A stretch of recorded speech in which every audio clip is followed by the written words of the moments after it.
तो कहानी के शुरू में हम दो दोस्तों को देखते हैं, जिनमें से एक का नाम सोफी था। वो अपने साथ अपनी एक दोस्त को लेकर अपने बचपन के दोस्त के घर जा रही थी, जिसने अपने घर में सभी दोस्तों के लिए पार्टी रखी हुई थी। सोफी के दोस्त उसकी फ्रेंड बी के बारे में नहीं जानते थे, इसलिए वो काफी परेशान थी। बी ये सोच रही थी कि सोफी के दोस्त उसे न जाने किस नजर से देखेंगे, उसके साथ कैसा बर्ताव करेंगे, क्योंकि बी एक गरीब लड़की थी। पर सोफी और उसके दोस्त काफी अमीर थे। लेकिन सोफी उसे ये कहती है, फिक्र नहीं करो, मेरे दोस्त तुम्हें बहुत पसंद करेंगे। ये दोनों अब सोफी के दोस्त के घर पहुंच गए थे, जहां पर सोफी अपनी गाड़ी के शीशे को लेकर काफी गुस्सा होती है, क्योंकि वो बंद नहीं होता था। खैर सोफी बाहर निकल गई थी। बी गाड़ी में रुककर थोड़ा सा मेकअप करती है और फिर शीशे में देखकर उतर जाती है। पर यहाँ पर बी शीशे की लाइट्स जली ही छोड़ गई थी। दोनों घर के अंदर जाती हैं, जहाँ पर सोफी के सारे अमीर दोस्त पूल में खेल रहे थे। सब सोफी को देखकर बहुत खुश होते हैं, पर थोड़ा सा हैरान भी थे, क्योंकि उसने ग्रुप चैट में किसी को भी नहीं बताया था कि वो भी आने वाली है। सोफी को देखकर सब खुश तो थे, सिवाय एक दोस्त के अलावा, जो सोफी की पुरानी दोस्त थी, पर अब ये सोफी से नफरत करती थी। यहाँ पर सबने सोफी को काफी महीनों के बाद देखा था, इसलिए ये लम्हे खूबसूरत बनाने के लिए सोफी का एक दोस्त चैंपियन की बोतल खोलता है, वो भी एक काफी बड़े चाकू से। सब यहाँ पर शराब पीते हैं। जब ये सोफी को देते हैं तो वो मना कर देती है और कहती है, नहीं मैं इसे नहीं पीऊंगी। और बी तो शराब पीती ही नहीं थी। इसके बाद अब वहाँ पर बारिश होने लगी थी। सब भागकर अंदर जाने लगते हैं। अंदर आकर इसका एक दोस्त सोफी के कमरे में आता है, जिसके घर पर ये आई थी। सोफी उससे पूछती है, तुम्हारी आंख काली कैसे हुई, क्या हुआ है तुम्हारी आंख पर? वो बताता है कि कुछ देर पहले मेरे एक दोस्त से झगड़ा हो गया था और वो यहाँ से नाराज होकर चला गया। वो दोनों अपनी काफी पुरानी बातों को याद कर रहे थे।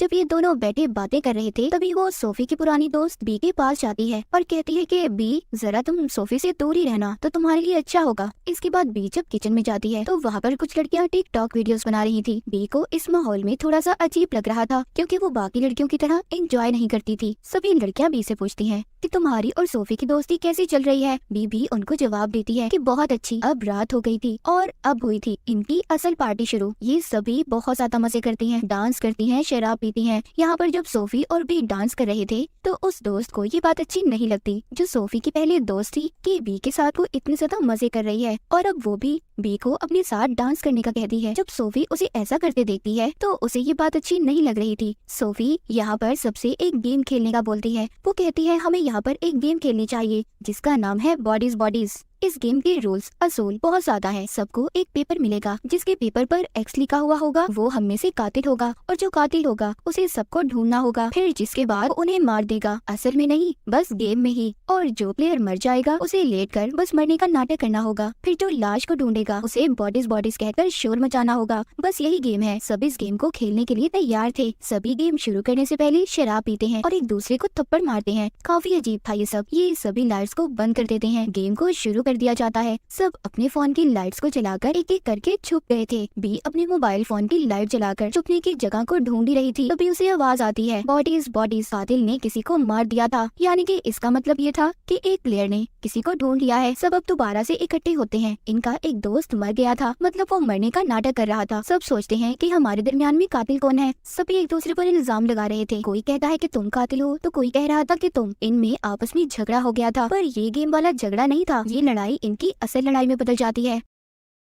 आधे लोग तो गेम छोड़कर यहाँ से जा चुके थे, तो जो लोग बचते हैं, जिनमें सोफी और बी भी शामिल थी, ये सोचती हैं गेम तो खत्म हो गई। दोबारा से ये शराब पीती हैं और एक दूसरे को पागलों की तरह थप्पड़ मारती हैं। लेकिन तभी अचानक से मौसम खराब हो गया था और बहुत तेज बारिश भी होने लगी थी। इस वजह से इनके घर की लाइट भी चली जाती है। सब लड़कियाँ परेशान हो गई थी, सोचती है कि लाइट को वापस कैसे लाना चाहिए। ये अब एक कमरे में जाती है। जब भी खिड़की की तरफ जा रही थी तो वो सोफी के दोस्त को देखती है, जिसने अपने घर में पार्टी रखी हुई थी। उसकी गर्दन से खून आ रहा था। बी के चिल्लाने पर जब बाकी लड़कियां भी वहाँ पर आती हैं कि हुआ क्या है, पर उनका वो दोस्त वहाँ पर मर चुका था। सब बहुत ज्यादा घबरा रही थी और सोचती हैं कि क्या सच में यहाँ पर कोई कातिल मौजूद है। वो मदद के लिए फोन करने की भी कोशिश करती हैं, पर नेटवर्क भी नहीं था। इसीलिए अब ये सभी सोफी की गाड़ी में जाती हैं, ताकि सामने वाले टाउन में जाकर वो मदद ला सके। लेकिन पता चलता है कि गाड़ी की बैटरी भी डेड हो गई थी, क्योंकि बी ने जाते हुए लाइट्स को जला छोड़ दिया था। अब उनके पास गाड़ी भी सिर्फ एक ही थी, क्योंकि सोफी के सारे दोस्त अपने एक दोस्त के साथ यहाँ पर आए थे, जो नाराज होकर यहाँ से से अपनी गाड़ी लेकर चला गया था। इनके पास कोई दूसरा रास्ता नहीं था, इसीलिए सब लड़कियां घर के अंदर वापस आ जाती हैं और उनमें से उसी दोस्त को जो सोफी से नफरत करती थी, तभी उसे एक बड़ा सा चाकू मिलता है जिस पर खून भी लगा हुआ था। वहीं पर एक दोस्त इनसे कहती है, क्या पता हमारा वो दोस्त वापस आ गया हो जो झगड़ा कर चला गया था और उसी ने आकर इसको मार दिया। पर जो दोस्त सोफी से नफरत करती थी वो ऐसा नहीं मानती कि ऐसा कुछ हुआ होगा। तभी ये अपने उस दोस्त के बारे में पूछती है जो सबसे पहले गेम छोड़कर चला गया था। वो कहती है, उसने तो हमें कहा था कि वो सो रहा है और हम लोग कितना चिल्लाए, वो फिर भी नहीं जागा। सब उस पर शक कर रही थी कि जरूर उसी ने मारा होगा, लेकिन उसकी जो दोस्त थी जो उसे अपने साथ यहाँ पर लाई थी, कहती है वो ऐसा नहीं कर सकता, वो क्यों मारेगा किसी को। सब उसकी दोस्त से पूछती है, तुम्हें कितना वक्त हुआ है उस लड़के को जानते हुए। वो कहती है, अभी बस कुछ महीने पहले हम मिले थे। और अब उस लड़की को भी पता चलता है कि काफी कुछ है जो वो उसके बारे में नहीं जानती थी। वही लड़की अपने दोस्त का नाम लेने लगती है। तभी सोफी की दोस्त उसका मुंह बंद कर देती है क्योंकि सबको यकीन हो गया था कि वो ही असल कातिल है। वो चारों काफी परेशान हो गई थी। वो उस लड़के को ढूंढते हुए कमरे में आती हैं, पर वो वहाँ पर नहीं था। तभी उन्हें पता चलता है कि उनकी एक दोस्त भी गायब थी। ये जब उस लड़के के बैग को चेक करती है तो उन्हें उसके बैग से बहुत कुछ मिलता है जिसमें एक चाकू भी था।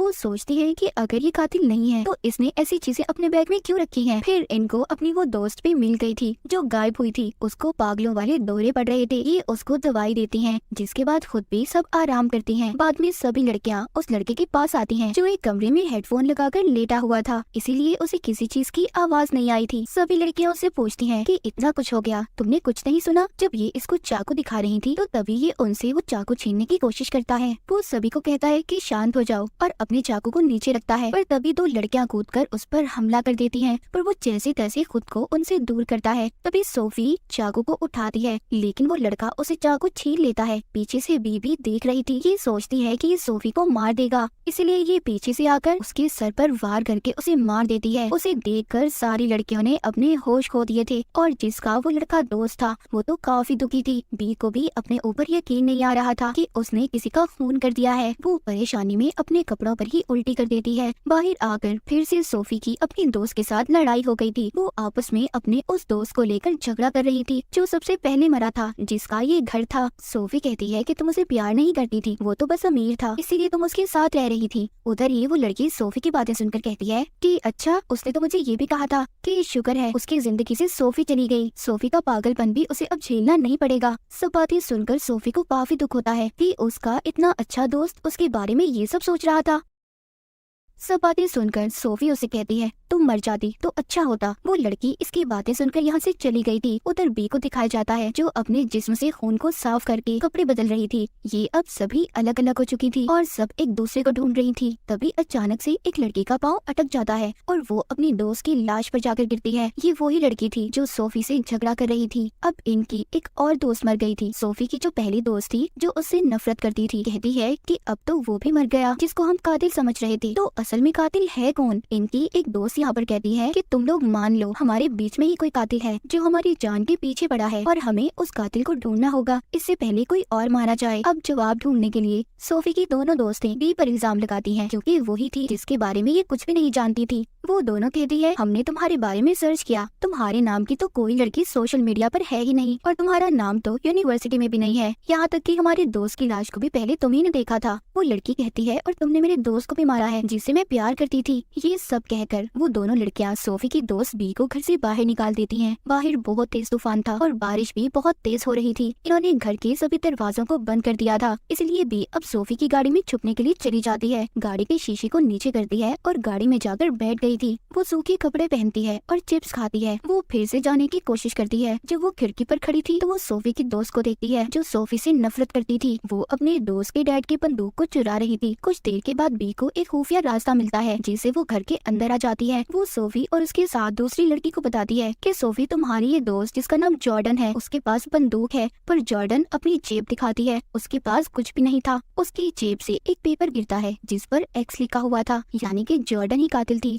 पर और बी उनका इतना भरोसा तोड़ चुकी थी कि अब कोई भी बी पर यकीन नहीं कर रहा था। बी यहाँ पर अब अपना सच सबको बताती है। कहती है मैंने यूनिवर्सिटी में एडमिशन लिया था, पर मैंने अपनी मॉम की वजह से पढ़ाई छोड़ दी। और सोफी, मैं तुम्हें ऐसे नहीं बताना चाहती थी, इसीलिए मैंने तुमसे झूठ बोला। सब बातें सुनकर सोफी बी को गले लगा लेती है, पर तभी जॉर्डन बंदूक निकालती है। कहती है बी ही कातिल है, मैं अभी भी बी को ही कातिल मानती हूँ और मैं इसकी मीठी मीठी बातों में नहीं आने वाली। सोफी कहती है देखो, इस बंदूक को दूर करो, तुम ऐसा कुछ नहीं करोगी। पर तभी इनके दरमियान में झगड़ा होने लगता है और इनकी लड़ाई अब ऐसी थी कि सब एक दूसरे के राज खोलने लगती हैं। वहीं पर इनकी एक दोस्त जॉर्डन से कहती है कि तुम इतनी भी अमीर नहीं हो जितनी बनती हो। इस बात पर जॉर्डन को गुस्सा आ जाता है और वो गुस्से में उसके पैर पर गोली चला देती है। वो लड़की अब चीख चीख कर यही कह रही थी कि जॉर्डन ही कातिल है। इनके दरमियान में अब लड़ाई होने लगती है। इसी लड़ाई में गोली उसी दोस्त को लग गई थी जिसके पाँव में पहले जॉर्डन ने गोली मारी थी। वो अब मर चुकी थी, पर अब जॉर्डन अपनी जान बचाने के लिए जब ऊपर जाती है तो इसके पीछे सोफी भी जा रही थी। इससे बंदूक लेने की कोशिश कर रही थी, लेकिन जब बी ये देखती है तो वो जॉर्डन का गला पकड़कर उसे नीचे गिरा देती है। जॉर्डन मरने से पहले बी से कहती है कि सोफी का फोन देखो, वो तुम्हें धोखा दे रही है। अब सिर्फ बी और सोफी बचे थे। इनके 5 दोस्त मर गए थे। बी को भी सोफी पर यकीन नहीं था, इसलिए ये रात उससे छुपकर गुजारती है। जब सुबह होती है तो बी बाहर निकलती है। बारिश भी बंद हो गई थी। पीछे से सोफी आकर उसको गले लगाती है।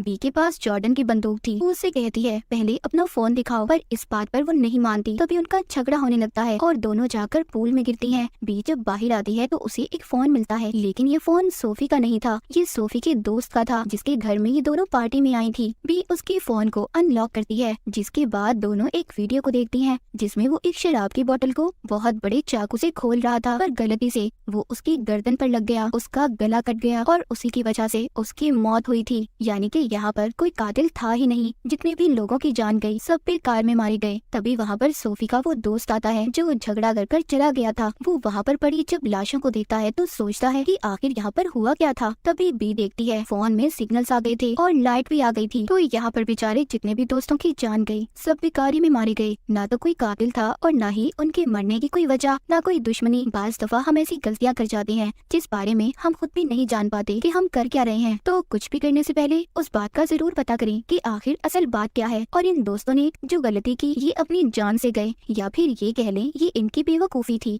और इसी के साथ ही कहानी यहीं पर खत्म हो जाती है।